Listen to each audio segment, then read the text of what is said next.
या कयामत के बाद कभी एक जस्टिस होगा जब ये बच्चा मर चुका होगा जिसकी धज्जियां उड़ गई बम से, इसको इंसाफ मिलेगा तब।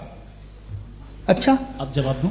हाँ दीजिए। मैं वही इसीलिए आप ही तरफ आता। सबसे पहले आपने रेवलेशन और स्क्रिप्चर्स की बात की, इस पे मैं बात कर सकता हूं लेकिन आज नहीं करूंगा चूंकि वक्त कम है, कभी और इस पे डिस्कस करेंगे। मैं तैयार हूं उस पे भी बात करने के लिए। ये अभी से राउंड 2 की भूमिका तय हो रही है।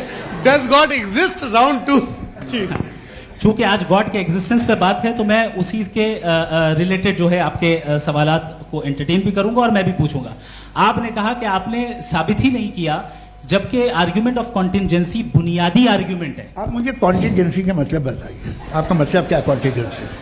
कॉन्टिंजेंसी का मतलब यह हुआ कि हर वो वजूद जो किसी भी चीज का पाबंद है, हर वो वजूद या हर वो चीज जो अपने एग्जिस्टेंस में किसी भी चीज के पाबंद है और उससे बाउंड है, उसको उसकी जरूरत है, उस पर डिपेंड करती है, तो जाहिर सी बात है कि उसका कोई ना कोई कॉज होता है। ये तो अक्ल की बात है।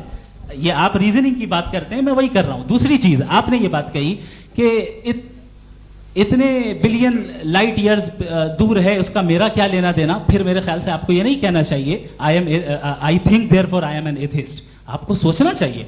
सिर्फ आप एक लिमिटेड दायरे में रहकर नहीं सोचें बल्कि बाहर निकलकर सोचें। आपने तीसरा सवाल किया, आपने 2-3 सवाल एक साथ। ऐसी बातें ना कीजिए, कुछ लोगों को इतराज हो जाएगा आप पे कि आप कुछ भी सोचें।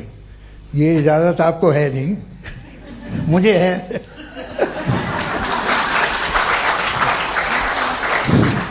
जी आपने प्रॉब्लम ऑफ इविल के ताल्लुक से सवाल किया और बार बार आप एक लफ्ज रिपीट कर रहे हैं कि ओमनीपोटेंट गॉड है, ऑल पावरफुल गॉड है।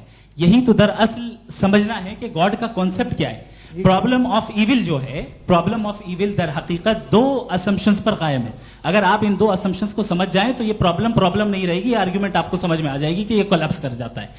नंबर 1 यानी जो आपका सबसे पहला फॉल्स असम्पशन है कि गॉड मर्सीफुल है, ओमनीपोटेंट है, दुनिया में जुल्म हो रहा है। लेकिन आपको यह समझना चाहिए कि हमारे वर्ल्ड व्यू के मुताबिक गॉड सिर्फ ओमनीपोटेंट और सिर्फ मर्सीफुल नहीं है, बल्कि वो ऑल वाइज भी है और वो ऑल नोइंग भी है। उसके हर काम के पीछे हिकमत और विजडम है। ये कोई जरूरी नहीं है कि वो हिकमत और विजडम आपको समझ में आए या मुझे समझ में आए। अगर आप जो समझ रहे हैं उसके मुताबिक आप फैसला कर रहे हैं, ये लिमिटेड पर्सपेक्टिव से आर्ग्यूमेंट है। और इस चीज को हम अपनी दुनिया में, अपने लाइफ में, डेली लाइफ में इस प्रिंसिपल को एक्सेप्ट करते हैं। हम जब किसी डॉक्टर के पास जाते हैं, डॉक्टर के पास जाकर वो अगर उसने हमें कोई दवाई दी है तो हम ये तो नहीं कहते कि जब तक आपके पास जितना नॉलेज और जितना विजडम नहीं है, आपने क्यों ये दवाई दी है, तब तक हम इस चीज को एक्सेप्ट नहीं करेंगे। नहीं कहते, हम उसकी अथॉरिटी को तस्लीम करते हैं। क्यों? क्योंकि उसकी हम जानते हैं कि वो नॉलेजेबल है, वो विजडम वाला है, हमसे ज्यादा नॉलेज और हमसे ज्यादा विजडम है। बताएं सर।